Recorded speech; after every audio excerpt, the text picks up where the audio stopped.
Com certeza, você já ouviu falar do ladrão de galinha. Mas o que você não sabe é o porquê ele não é punido. Então fique com a gente até o final desse vídeo, que eu vou te mostrar esse porquê. A insignificância teve origem em 1945, no pós da Guerra Mundial.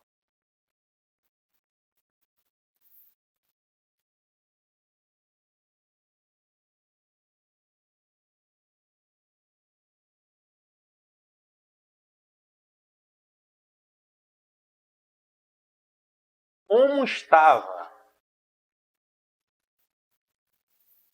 a Alemanha no pós-Segunda Guerra Mundial? Toda destruída. As pessoas estavam passando fome, não tinham onde trabalhar.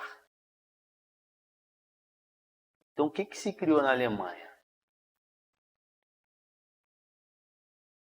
Tem que se considerar, tem que ser levado em consideração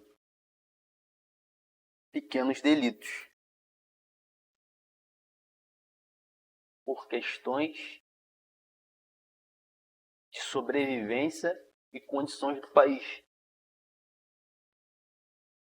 Essa é a origem do princípio da insignificância. No pós-Segunda Guerra Mundial, na Alemanha toda destruída. Próximo ponto relevante é a natureza jurídica do princípio da insignificância. Quando se fala em natureza jurídica, a gente quer dizer onde ela se encontra dentro do nosso ordenamento jurídico. Aqui é o fato típico, aqui é a ilicitude e aqui a culpabilidade. O fato típico ela tem conduta, resultado, nexo causalidade e tipicidade. Dentro da tipicidade, a gente tem a tipicidade formal e a tipicidade material. A tipicidade formal é a adequação do fato à norma. A tipicidade material é a efetiva lesão ao bem jurídico tutelado. O princípio da insignificância, ele vai agir aqui, ó. Essa é a natureza do princípio da insignificância. É uma causa de exclusão do crime pela tipicidade. Se não há uma efetiva lesão ao bem jurídico tutelado, você não tem tipicidade, você não tem fato típico e você não tem crime. Aqui, quando você estiver fazendo a peça, você vai fundamentar no 386. Deixa eu ver aqui.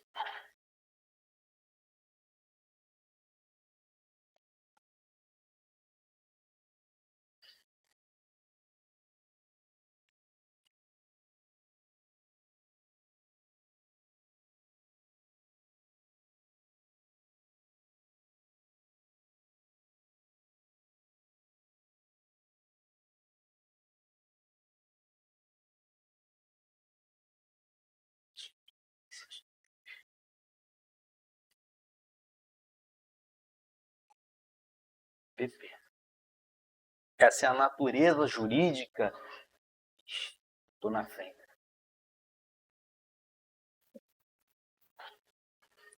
Essa é a natureza jurídica do princípio da insignificância. Ela exclui o crime, o fato típico e a tipicidade material. Por quê? A tipicidade material ela visa a efetiva lesão ao bem jurídico tutelado. E o fundamento para essa exclusão está no artigo 386, inciso 3. Se for usar lá para fazer uma peça prática profissional.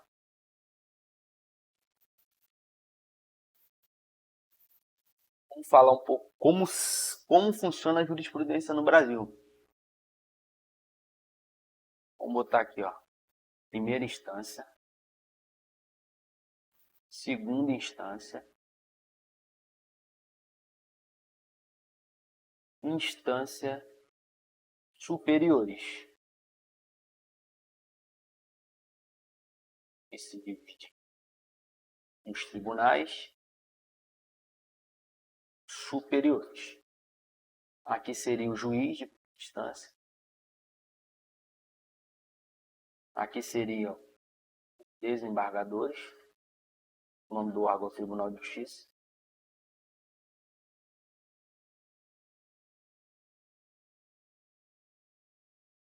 Você entrou com uma causa aqui na justiça. Uma ação penal. Vou botar uma ação penal. Aqui você disse para o juiz de primeira instância que o réu deveria ser absorvido com base no 386, inciso 3, pelo princípio da insignificância. O juiz falou o seguinte: improcedente. O juiz julgou procedente a pretensão punitiva do Estado e condenou o réu. Aí você vai para a segunda instância. Vai falar na segunda instância. Princípio da insignificância. Na segunda instância, você perdeu. Eis que julgo o acórdão ali dizendo o seguinte: o juiz de primeira instância tem razão. Aí você vai entrar com recurso ordinário ou extraordinário. Lá, você vai falar sobre o princípio da insignificância.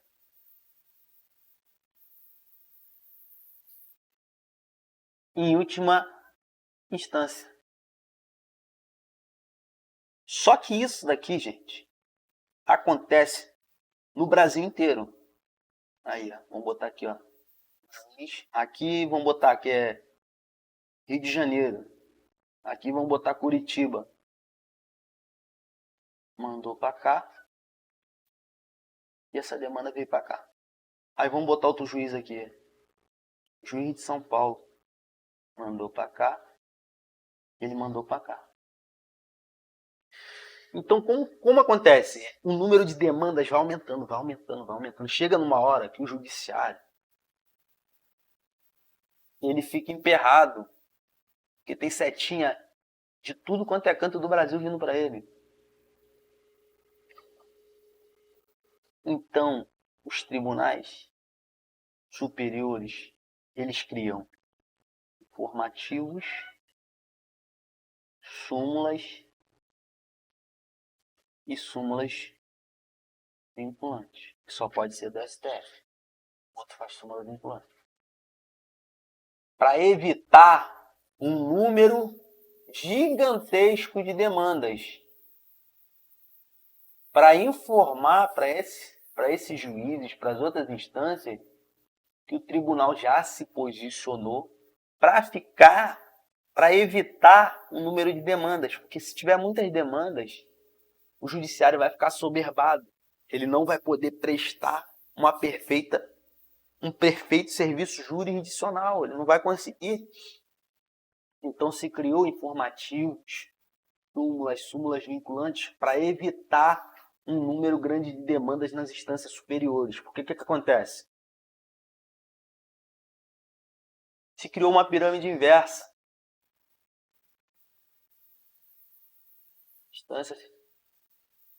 Os tribunais superiores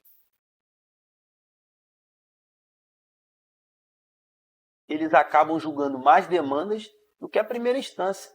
Isso aqui não pode acontecer. Então, o objetivo das súmulas da jurisprudência é fazer essa pirâmide voltar ao normal. E não pode os tribunais superiores ficarem julgando muita quantidade de demandas. Isso não é normal. Superiores. Aqui a primeira instância ela tem que julgar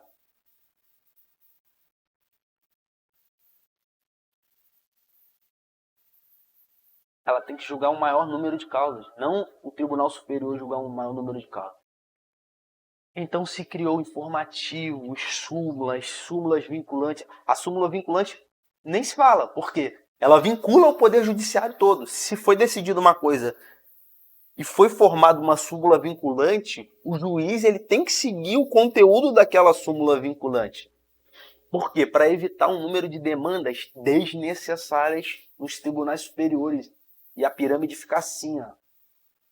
A pirâmide tem que ficar assim.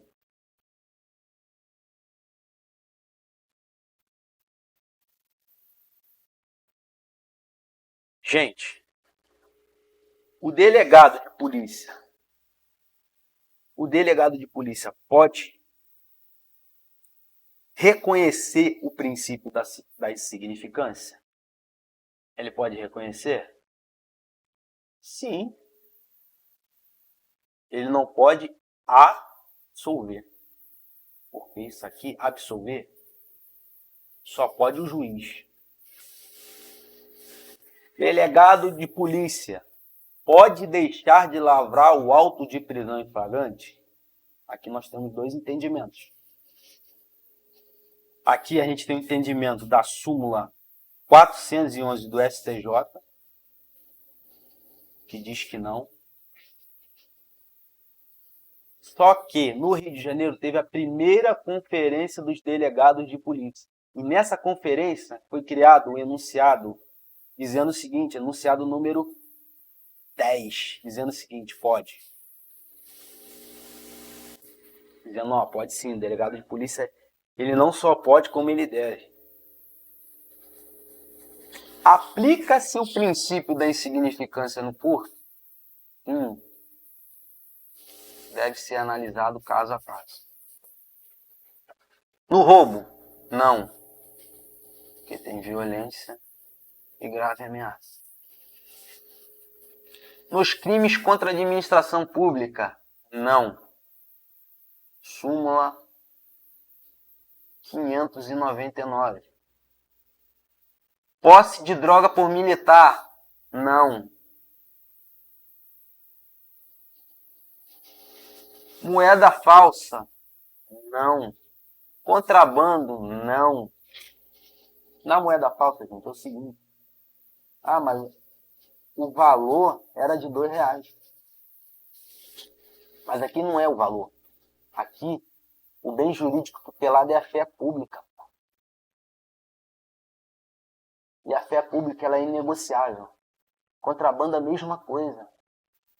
Ah, mas existem os crimes contra a ordem tributária, que excepciona o entendimento aqui da súmula 599. Fala o seguinte, que no descaminho até R$20.000. 20k. Vamos botar um termo moderno.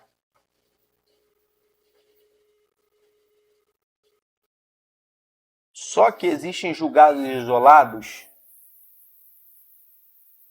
Existe julgado isolado? Existe. O cara atravessou a fronteira com um cigarro, com 2 cigarros, com 3 cigarros, 4 cigarros.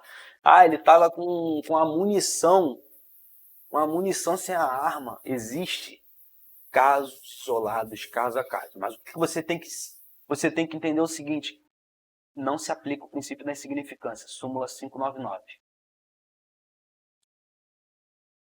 Não se aplica também, gente, a Maria da Penha. Maria da Penha não se aplica à insignificância. Súmula 589 do STJ.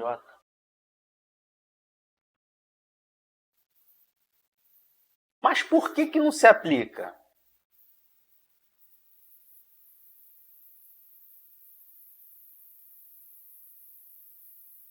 Mas por que não se aplica o princípio da insignificância? Vou pegar uma tela em branco aqui, ó.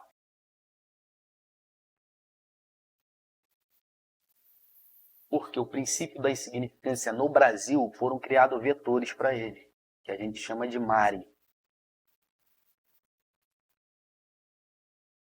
mínima ofensividade da conduta, a ausência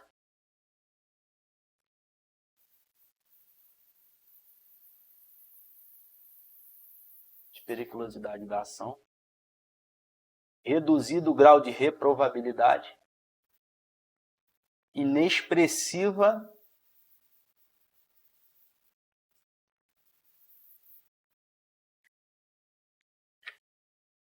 lesão ao bem.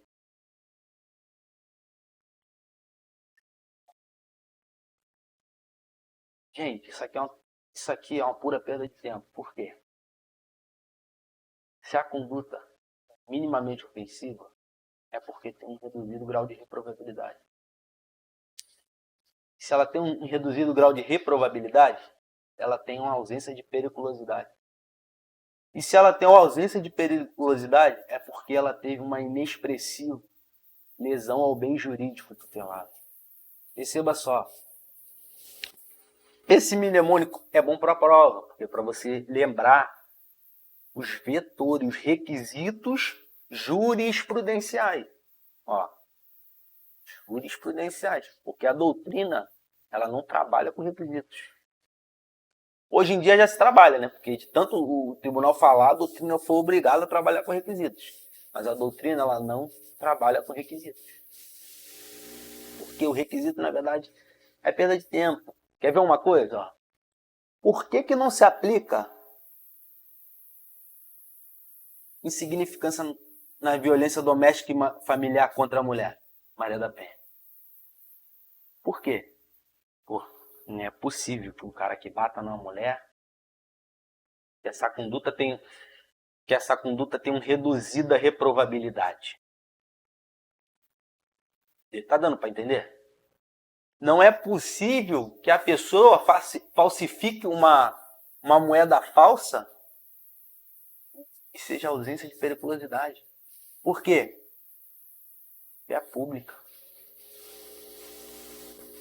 O sujeito vai falsificar a moeda, gente. Toda vez que a pessoa olhar para uma moeda, ela vai falar, essa moeda aí não vale nada.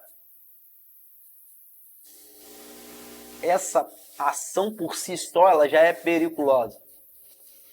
Agora vamos subir aqui um pouquinho. Já.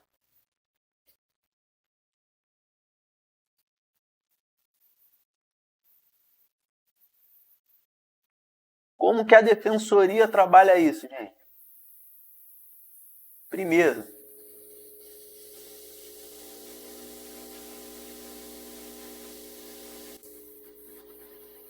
defensoria, ela não cita os requisitos 4 assim. Ela trabalha o seguinte. Ó o valor. O salário mínimo é R$1.000. Por exemplo. Não sei nem quanto é que é. O sujeito furtou um bem, pô. Esse bem não chega nem a um salário mínimo. Não tem tipicidade material. Ela não costuma falar disso aqui.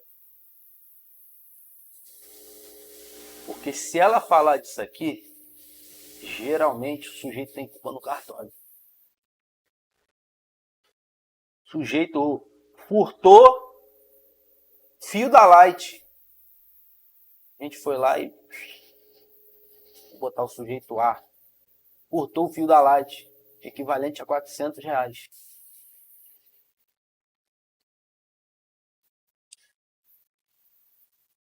Pô, R$400. Insignificância, não tem tipicidade material. Gente, se trabalhar com os requisitos, não tem como. Se começar a falar aqui ó, de ausência de periculosidade, pô, tem um senhorzinho lá nessa rua, ó, que usa um aparelho para respirar. E esse cidadão aqui só está vivo por causa desse aparelho. Só que esse indivíduo aqui, ele foi lá e desligou o aparelho. Roubou o fio da rua. Esse aparelho aqui, ó, ele parou de funcionar. Alguém teve que ficar bombeando ar na boca do uma bomba de ar na boca desse senhor aqui que está deitado, para ele não morrer. A ausência de periculosidade do jeito que rouba fio da rua, da Light? Não, pô. Só que a defensoria fala o seguinte, pô, olha para esse valor, juiz, R$ 400. Não chega nem na metade do salário mínimo. Pô, mas espera aí, a ausência de periculosidade não é reduzida, é ausência, pô. Essa conduta desse sujeito aqui é altamente perigosa para a sociedade como um todo, pô. É assim, mais ou menos assim que a defensoria encara os requisitos. Como que o MP trabalha os requisitos, gente? Mari, geralmente não fala disso aqui.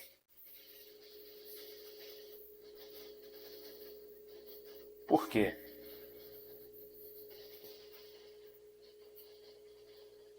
Porque o valor geralmente é menor. Quando a defensoria fala de insignificância, apesar dela levar em consideração só isso, geralmente é menor que o salário mínimo. E o MP ele tenta falar o seguinte: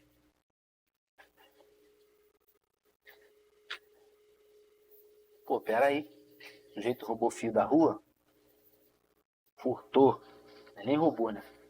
Furtou o fio da rua, mas pode ter gente lá precisando de um respirador.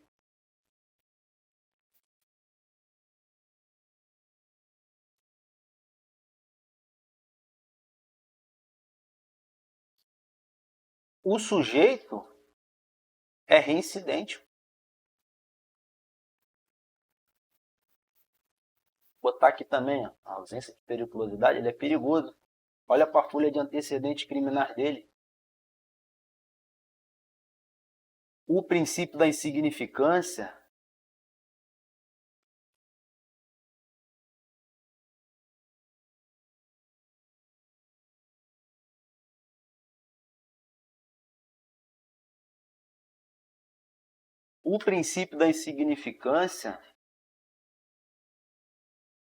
isso aqui é o bem jurídico tutelado.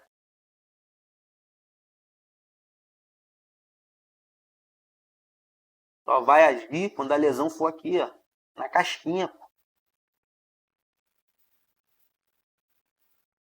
O princípio da insignificância só vai agir quando for na casquinha. Essa pessoa já passou dessa casquinha, pô, ela entrou aqui, ó. Por quê? Porque ela é reincidente em crimes patrimoniais. O direito penal, ele não só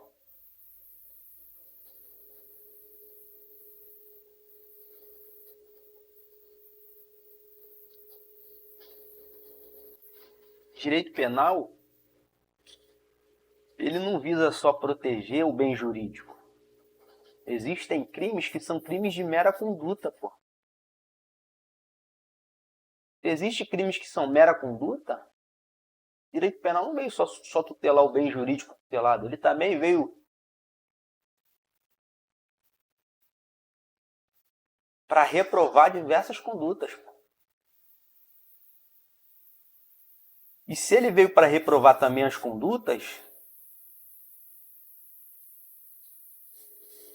a conduta desse sujeito é reprovável. E o princípio da significância nem tem fundamento legal, nem está na lei. Se não tem fundamento legal, se a conduta dele é reprovável pela folha de antecedentes criminais, ou por ele ser reincidente específico em crimes patrimoniais, não se aplica o princípio da insignificância.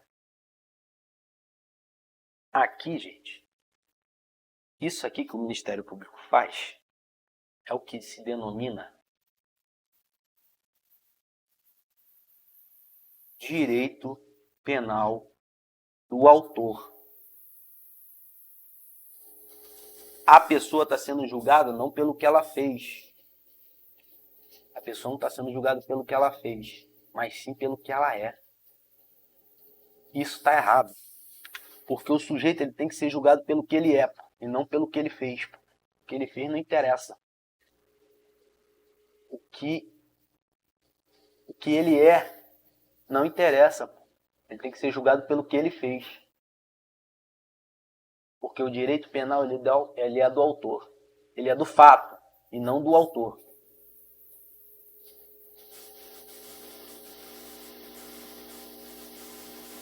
Agora, como que o juiz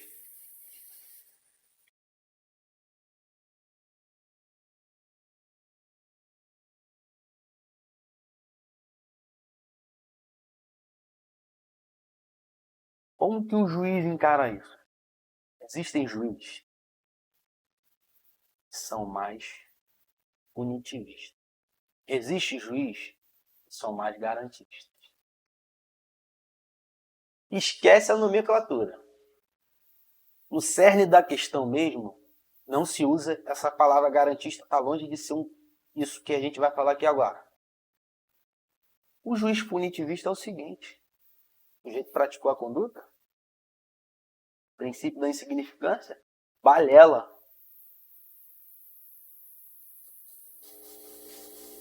Ele é reincidente, ele vai na do MP. Ele é reincidente. Ele é reincidente específico.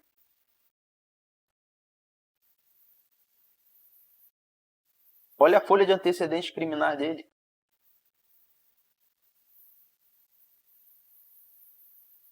O garantista vai falar, não, pô, peraí. Olha o valor do bem.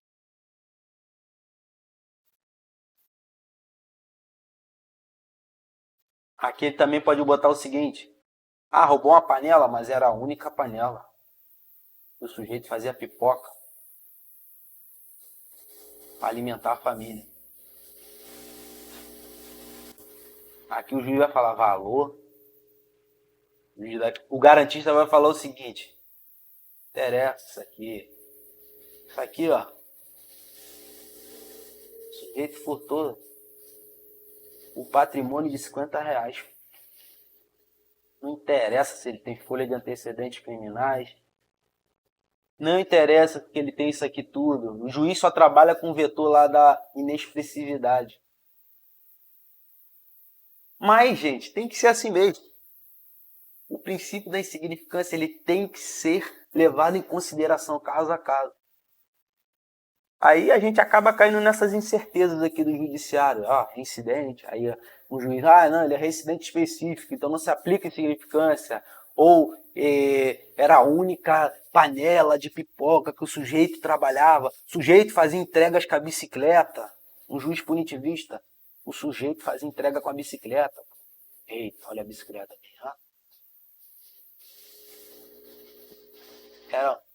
Tem juiz que vai falar o seguinte: insignificante. Tem juiz que vai falar, não, pô, como que isso vai ser insignificante? Essa bicicleta aqui é a única bicicleta que o sujeito tinha para fazer entrega no Uber Eats, lá no aplicativo. Como que essa conduta vai ser insignificante? Mas tem juiz que vai falar o seguinte: a bicicleta custa R$250 aí, uma usada. Essa conduta aqui é insignificante, pô, o valor está abaixo do salário mínimo.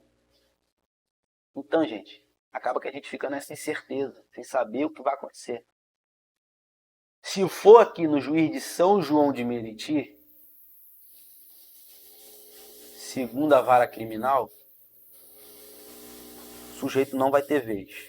O juiz aqui não aceita nada de insignificante. Tudo para ele é significante. Então acaba que a gente fica nessa incerteza jurídica, nessa...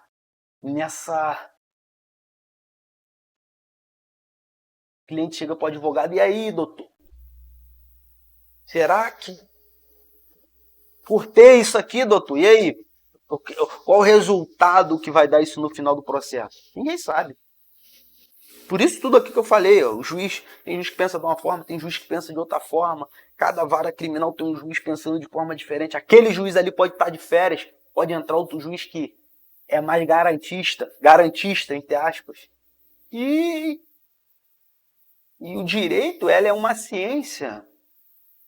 O direito é uma ciência social. O direito não é uma ciência exata. Olha a quantidade de variáveis aqui que a gente trabalhou nesse vídeo de hoje. Então é isso, gente. O direito não é uma ciência exata. Não tem como falar, isso aqui é insignificante. O sujeito roubou uma pipoquinha, roubou um saco de pipoca. Mas peraí. Se o sujeito for lá e roubar tudo de um saco de pipoca, a pessoa que vende pipoca tá fadada a morrer na miséria. Quando todos os criminosos descobrirem, não, pô, se eu roubar fio da Light é insignificante. Por quê? Vou roubar só R$ 400 de fio. Malandro. Por quê? Porque a conduta é insignificante, é menos que um salário. O que vai acontecer? Quando todos os furtadores souberem que roubar R$ 400, furtar R$ 400 de fio não é crime, que é insignificante. Não vai ter mais luz, pô. Então, o direito, ele tem que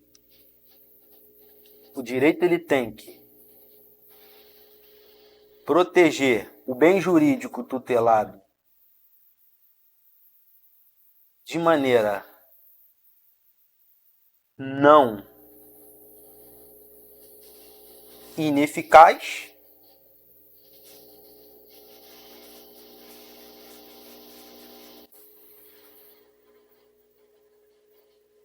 e eficaz.